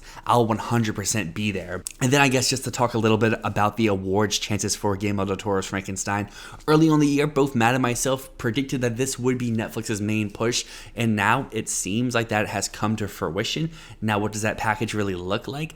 Makeup, production design, costumes, all are top 2 in the category, battling with Wicked for Good. So that's 3 nominations. Then you can throw in Best Picture, so that's 4 at the minimum. And then I can also see this pick up maybe score, visual effects, adapted screenplay, and Jacob Elordi if they really love this movie. Screenplay and Elordi, I think, are maybe too far-fetched for the Academy, just because this isn't the type of thing they do tend to nominate in those categories. But like, with Netflix behind it, with the positive reception to this movie so far, that stuff isn't off the table yet and can totally happen. With that being said, though, let's dive back inside my coverage of the 34th Annual Philadelphia Film Festival. After Frankenstein, I went out and did a few errands, and then it was time for my second to last film here at the Philadelphia Film Festival, called Nirvana, the band, the show, the movie, and this thing was a great time. It was so funny, it was so hilarious, and not only did I get to watch this in a packed, sold-out audience, it was a packed, sold-out audience that was way on the wavelength of the film's director, Matt Johnson, who was there for a Q&A. And let me not keep rambling. Let's listen to how funny this dude is. Love when Jay turns around the corner and it's 2008 and he goes, "Oh my God." And for Jay and I, that's like the funniest part of the whole movie. So think about that. That's where we're at in terms of our Nirvana, the band fandom. That's what we think is the absolute funniest in this whole movie, just that one little part. What else do we love that nobody else ever think of? Yeah, I'm doing the radio thing, right? Well, we love Roz and Mocha. I mean, that's not really a massive part of the movie when I'm being interviewed by those guys, but those are real radio celebrities in our city. And it was such a huge, over-the-top joy for us to go and sit in their studio and actually, just jump into the radio. It was, for us, a very, very big deal. And they acted so well and so real. So that was a really big... They said, yeah, this is the first prison ever built in the world. These are things that we never know. And at the same time, they're having a children's Halloween party. Do you know about this? So it's me and Jay, the only adults there, and 6,000 or 7,000 7- and 8-year-old kids in costume, running around Al Capone's cell, playing random torture to death, and the kids pictures, yeah. And then before that, we went to the Museum of... No, before that we went to Zorba the Greek. No, that was the last thing. No, it wasn't. We went to Zorba, then we went to the prison. So, yeah, but I'm talking, we already said the prison. I was saying before that, we went to the Museum of Art. Before we went to the prison, we went to that Greek place, Zorba. Okay, so, sure. Zorba first. Have you guys been to that place, Zorba's Tavern? This place is crazy. You don't know what you have in this city. There's so many Greek people in Toronto. It makes Jay and I sick. And we don't get anywhere close to that level of Greek food. You guys should treasure this place. It's very special. I didn't think anyone serving us was Greek. She was Greek. For sure. Yes, she was like Greek over from Greece. Oh, real. Yeah. The review for the restaurant, we were looking it up beforehand, it said, this is an in-your-face Greek restaurant. In fact, I think it was elevated because the audience I got to see this with seemed to be super fans of the film's director and leading star, Matt Johnson, who was actually there for a Q&A with the film's co-star. And I mean, I can talk endlessly about how funny this movie was, but the Q&A was pretty hilarious, and it just shows how funny these two dudes are. And that was such a big treat. Like, we didn't know they were going to be there for a Q&A, and I think that really amplified the environment inside of the room. Like I said, this was a packed audience of what seemed like Matt Johnson superfans. There was people there dressed up as him, wearing merch from his past movies and from this movie as well, and it was a great time. I feel like the less I say, the better. It comes out early Q1 of next year, but it just packs so many jokes per second, per minute, per whatever you want to say. Like, it's got everything you want. It's got punchline humor. It's got body humor. It's got references to stuff on the side of the wall. It's got insanity that you're never going to expect. And like, it's kind of done like the style of like Borat, where they kind of just walk the streets and they do crazy shit, and there's real life people who play along with their crazy shit, and it was a great time. But after Nirvana, it was time to see, I think, the biggest movie that I saw at the entirety of the Philadelphia FIlm Festival. In fact, it was the movie that I skipped seeing Hamnet today at the Virginia Film Festival to come see, and that was Sentimental Value. Well, come on.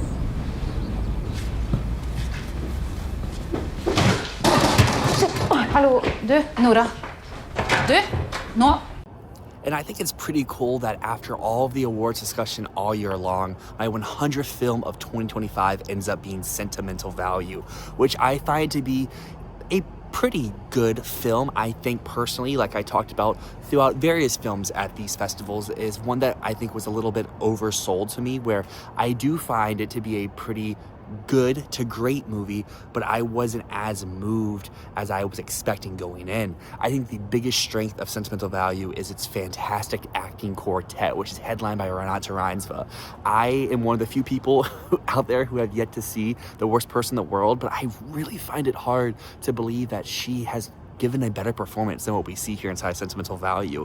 And I feel like a lot of the things I can use to praise Renate Reinsve can extend out to her sister inside the movie, Inga Ebsdottir Lilius, who both of these performances are just so powerful, and they really command the screen whenever they're on there. And that's kind of crazy to say, because if you listen to pundits talk about Sentimental Value, or you hear people come out of these festival screenings, typically they're hyping up Stellan Skarsgård, who I would say is good inside the movie.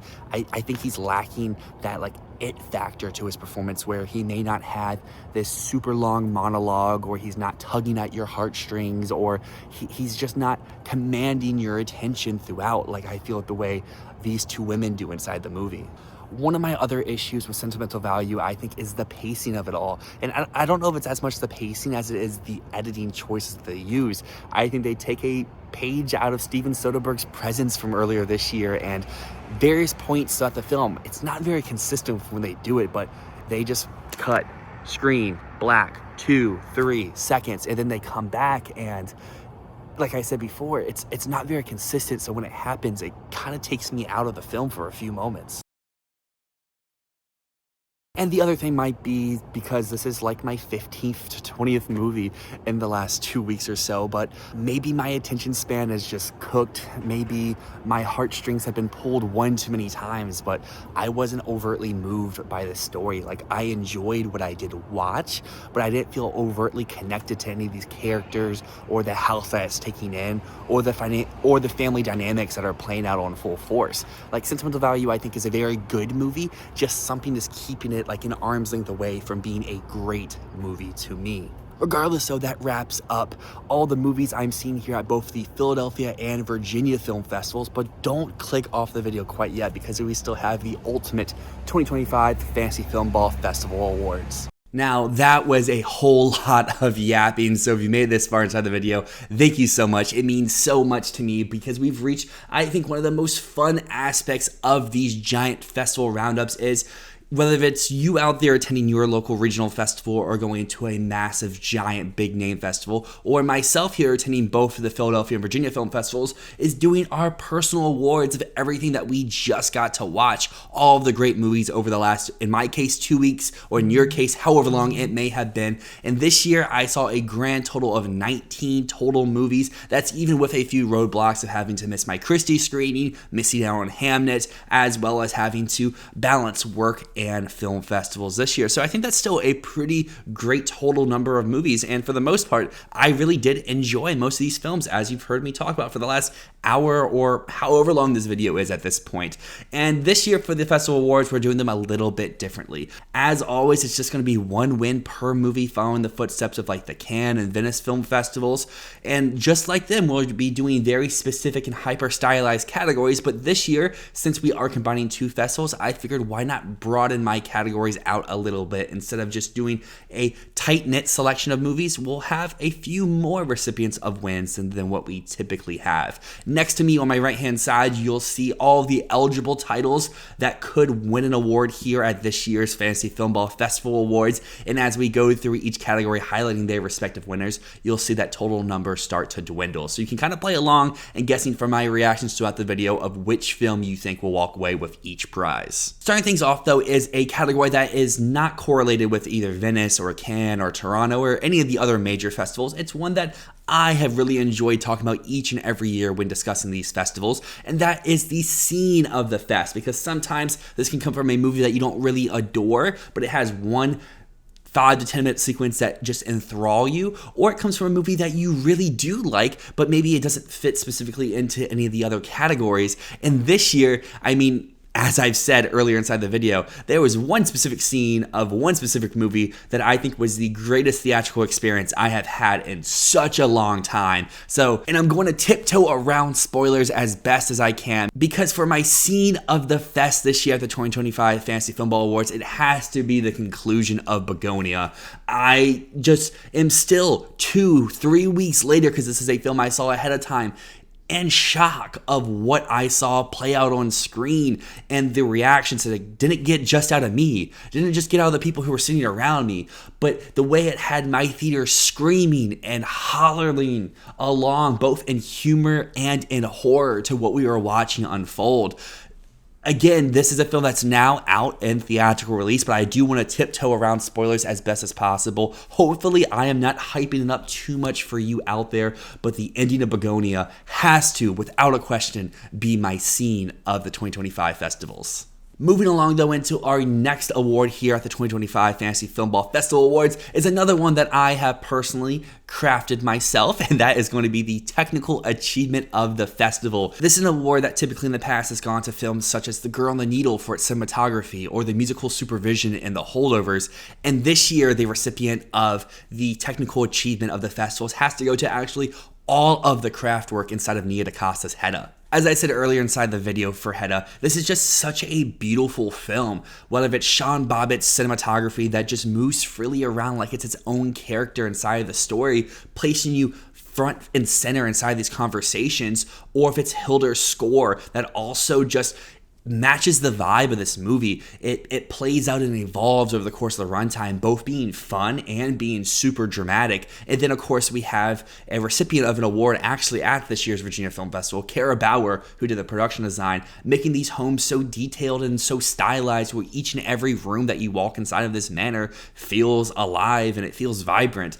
And I've learned since watching Hedda that this is a pretty controversial movie where people either really adore it or really are against it. But I think even if you don't vibe with this movie in terms of its screenplay or its plot, you have to just admire the craft work of Nia DaCosta's Hedda. Keeping with the trend, though, of doing awards that I have crafted myself, that I've done in the past few years of going to these festivals, the next one I want to mention here is the ensemble of the festival. And I think this is an award that I think most festivals should start to adapt, because we know they usually do either lead and supporting prizes or both actor and actress prizes, but sometimes a film just has such a great cast from top to bottom that it's really hard just to pick out one specific member to really shine a spotlight to. And this year, I think between all the movies I saw at the festival, maybe there were some ensembles that shout out and scream your attention a little bit more. But the one I was most blown away by was actually The Love That Remains, because as I said earlier inside the video, most of the cast inside this movie is just the director's family, especially the kids.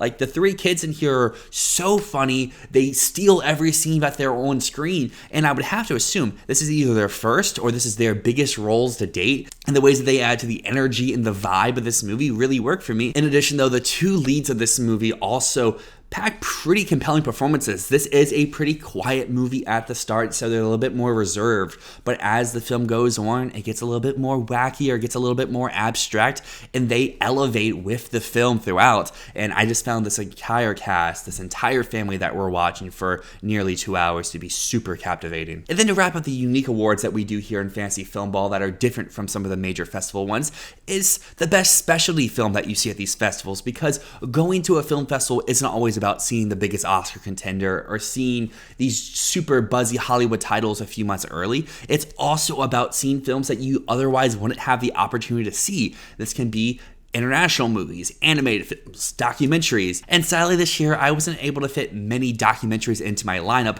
but I did see a few animated movies and I did see a lot of international movies. And you'll see this year, I think my festival awards is the most international skewing it has been in the entire history of doing the awards here on this channel. But the one I do want to spotlight into this specific category, and it was one that I was thinking about giving over to the technical achievement, is going to be Oliver Lax's Sirat. I feel like I keep returning to this word throughout this awards here, but Sirat literally is just a vibe. Like, this is a movie I think you know from the first 5 minutes. Are you on its wavelength? Are you willing to bop your head? Are you willing to dance around with these people and go on to this insane journey that you'll never know what's happening next?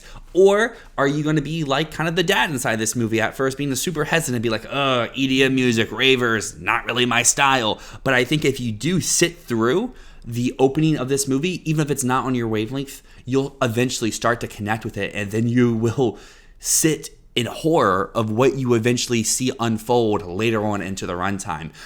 Sitting in the festival audience, and I'm so glad I was able to fit Sirat into my schedule, when those specific moments happen, the audience around you explodes in shock, and the way that they were screaming was like you just saw like a rat running underneath your feet, or a snake was crawling up your back. Like, those were some of the loudest screams and gasps I've ever heard, not just at a festival audience, but in any theatrical audience. And Sirat, I think, is a perfect example of a film that you may not have the opportunity to see in wide release, but it's perfect for a festival screening just like this. So before we dive into our major ones for this year's Fantasy Filmball Festival Awards, I want to do our jury prizes, which is something that is plucked straight from Cannes and straight from Venice.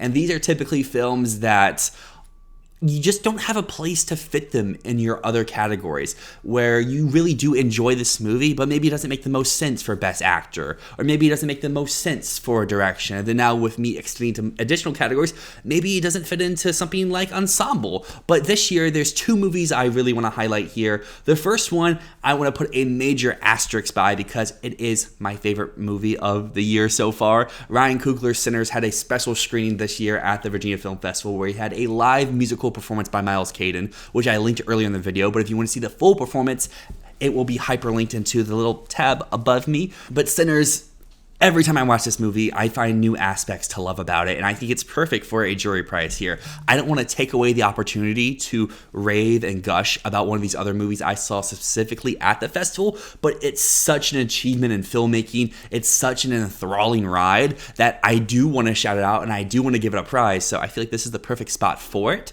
But as we've seen at these festivals, usually jury prizes have 2 winners. So if I'm being special giving Sinners something, why don't I also extend that gratification and that admiration to another movie which oddly has nothing in common with Sinners in terms of its plot or its story, but the reaction inside the screening room felt like the same as Sinners. Sinners was a movie where before the film started, they had asked, how many people have seen Sinners before? How many times have you seen it? How many people have seen it twice? 3 times, 4 times, 5 times, and you keep your hand up. And this other film doesn't come out until 2026, but the way that this audience was reacting, you would assume this was like a midnight showing of a film that's been out for 20 years that people adore and know every line of, and that is Nirvana, the band, the show, the movie. Maybe this was aided because Matt Johnson and Jay McCarrol were there in attendance for a Q&A after the screening, but there was people dressed up as Matt Johnson inside this movie. There were people wearing t-shirts from their previous films and TV shows and comedy specials,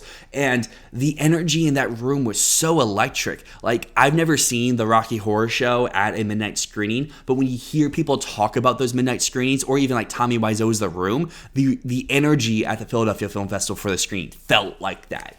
The moment their names popped up on screen, loud or rapturous applause. Any joke, every joke hit for the entire audience, and people were laughing from start to finish. I talked about The Naked Gun earlier this year, where that movie packs so many jokes, not just per minute, but per second, and Nirvana follows in the footsteps. And it was a great time. It doesn't really fit for any of these other categories, but it was one of my favorite movies I did see at either of these festivals this year. Moving on, though, I'm going to dive inside of our acting prizes. And the first one this year I'm going to dive into is Best Actress, because this one was a little bit harder to find which specific person I wanted to award with. Because obviously, Emma Stone is one of my favorite actresses of all time in Bugonia, but is Bugonia the highlight of her career? Not really. And as I said before, I think that film perfectly fits scene of the festival for how the final 20 minutes plays out. And then we have some other movies like The Testament of Anne Lee with Amanda Seyfried, where she is really good inside the movie, but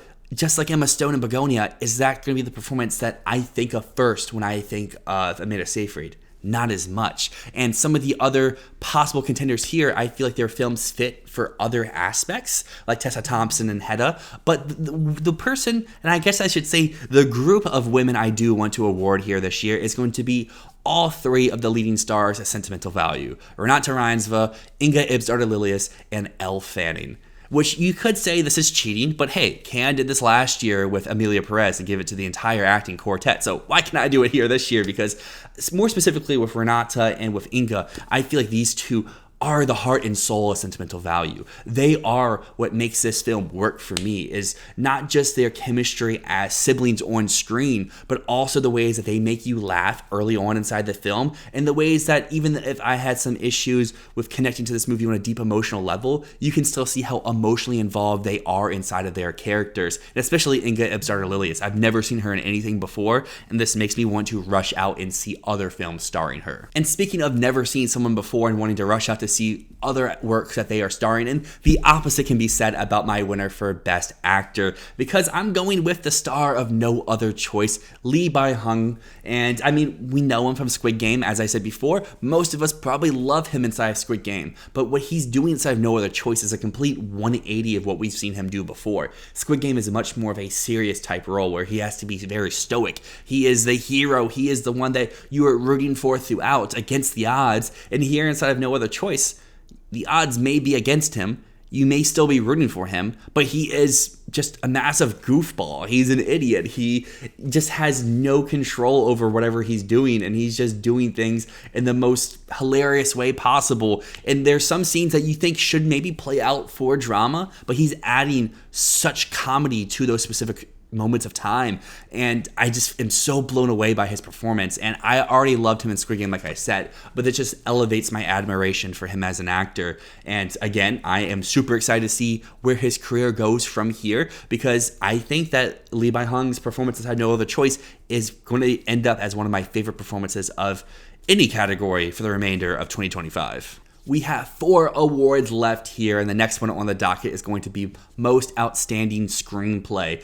And to be completely transparent, this was the hardest category for me to assign a movie to. And that's not due to the lack of competitors, because there were so many great screenplays that I saw across my 19 films at both of these festivals. The issue I kept running into is, while a film may have a great screenplay, the reason why I love the film is more so for a different aspect. Maybe it is one of the 3 films later on here that I still have to award, or maybe it's something like Lee By-hung and No Other Choice, or a movie like Bugonia or Sinners that very much fit another category. Here, though, I do want to award Little Amelie or The Character of Rain, and you may think at first this is a weird choice for screenplay, but I think the strongest element of Little Amelie is the fact that there is so much packed inside the script that it can work for audiences at all age levels and all backgrounds. You could be someone very young who is only watching animated movies and still be sucked in to Little Amelie, or you could be someone who is wise beyond their years,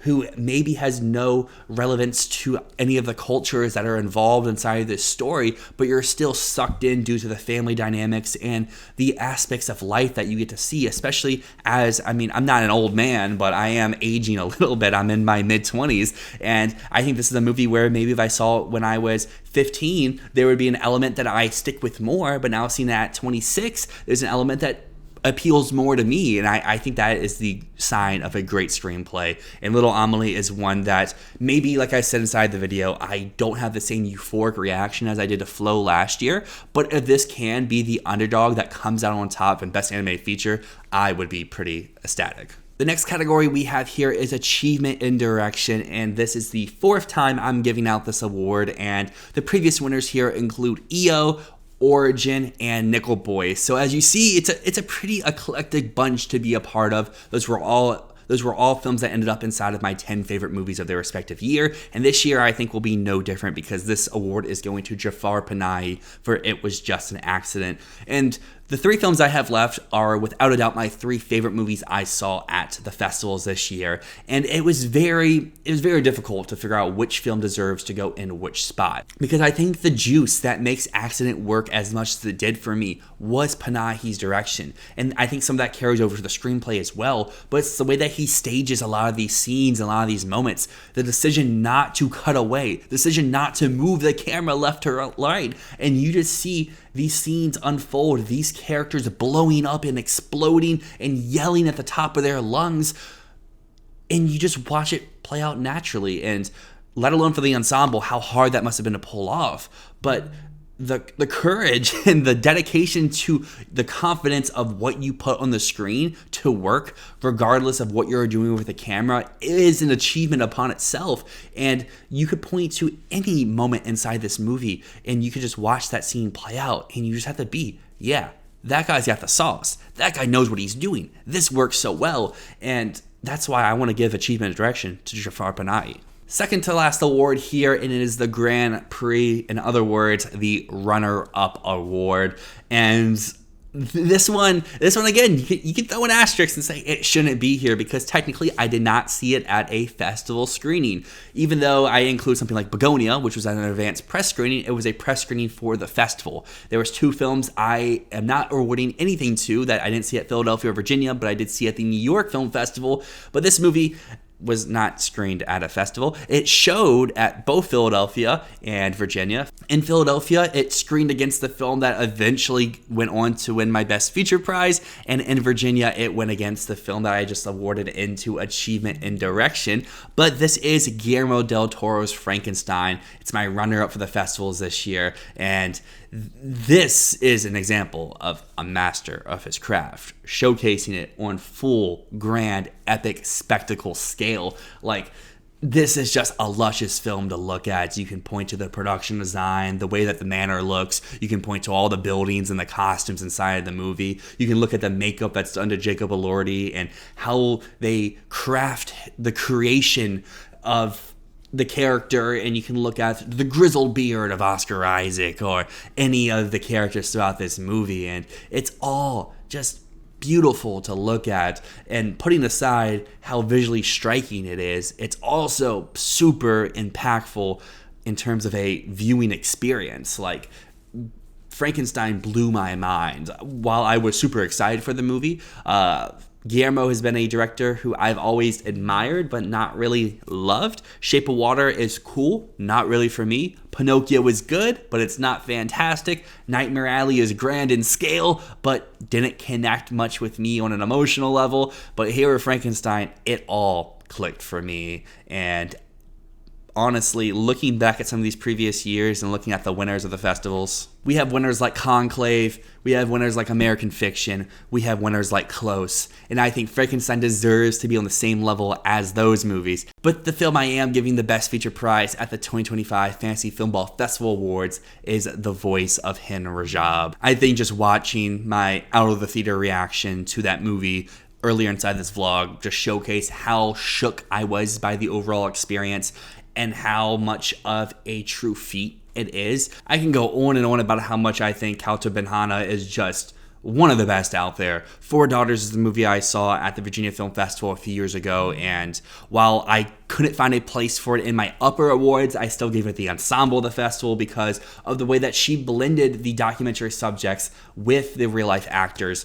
And Four Daughters worked so much for me. There was just like one thing keeping me at a little bit of a distance that I didn't love it. But I feel like whatever that issue may have been, I think was resolved here with The Voice of Hind Rajab, because I have no faults with this issue. It checks off all the boxes of the type of movie it's wanting to be. It's informative, it's impactful, it tears you to pieces and tears you apart, and I think more importantly, it is engaging throughout, because there's so many times where people talk about this is an important movie, this is a movie that demands to be seen, but it's not always the most engaging film. But The Voice of Hind Rajab had that packed audience there on the edge of our seats, and it had, I would assume, every single person in that audience crying at least one tear during the runtime. The way she blends the real life audio of Hind Rajab, the way that she cross cuts between the different people inside of this first responders room, because we never go to see the on the ground situation that is evolving throughout the movie. We never see Hind Rajab herself as much as like an actor playing her. We see a photo of her at one point, but I just think all the narrative choices inside this movie work very much for me. I feel like the way that's shot is very effective, with having just the handheld shakiness of it, with having pretty long extended takes at multiple instances throughout, but then when you need to, switching to very fast-paced editing styles.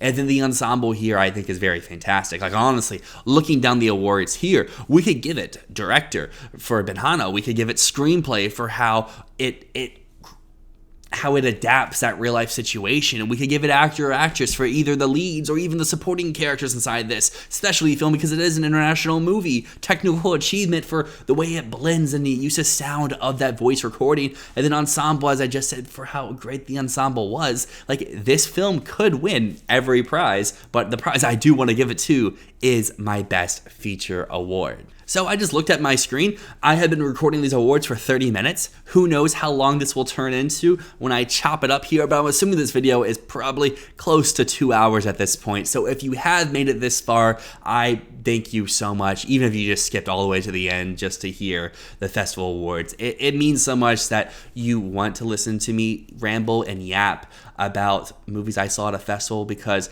I don't feel like I'm always the most intelligent person, especially when we're talking, especially with Matt here too. I feel like sometimes when we talk about movies, he blows me out of the water in terms of critical analysis and deep dives, but I really do enjoy this opportunity of being able to go to these festivals and to be able to share my thoughts with all of you out there. Once again, I know it's annoying, but it actually does help. If you aren't already subscribed, if you've made it this far, please consider dropping a subscription. The channel will continue to grow. We recently just crossed 2,500 subscribers, which is still insane to think about. A like really helps the video be seen on YouTube and gets out there to other people. And a comment, let me know what you liked and what you didn't hear, because we hopefully will continue to go to festivals in the future. Matt will go to Cannes next year. I will continue going to Virginia and Philadelphia. Maybe I can even go to New York longer next year. Ways that you want to see these festival vlogs elevate. Do you like the longer form? Do you like the more day-by-day stuff? Do you want longer reactions of, sitting here, kind of like what I did for Knives Out and what I did for Frankenstein? Or do you like the fresh out of the theater rambling and yapping like I did for Anne Lee, where my thoughts were so scattered and I feel like I rambled for 15 minutes. But yeah, I guess just to give a quick little rundown of all the movies that sadly were not able to be placed inside a specific category. Jay Kelly, Nouvelle Vague, Wake Up Dead Man, A Knives Out Mystery, Nuremberg, Springsteen, Deliver Me From Nowhere, The Testament of Amelie, and Train Dreams. Just because they did not receive a prize does not mean that you should still not check out those movies, even if I didn't love specific ones, and even the ones I did enjoy. You only have so many awards to give out. Opinions change. Maybe I loved Frankenstein more than you out there, but maybe you love The Testament of Amelie way more than I do. Form your own opinions. As always, my name's Dyl. This has been Fantasy Filmball. Peace.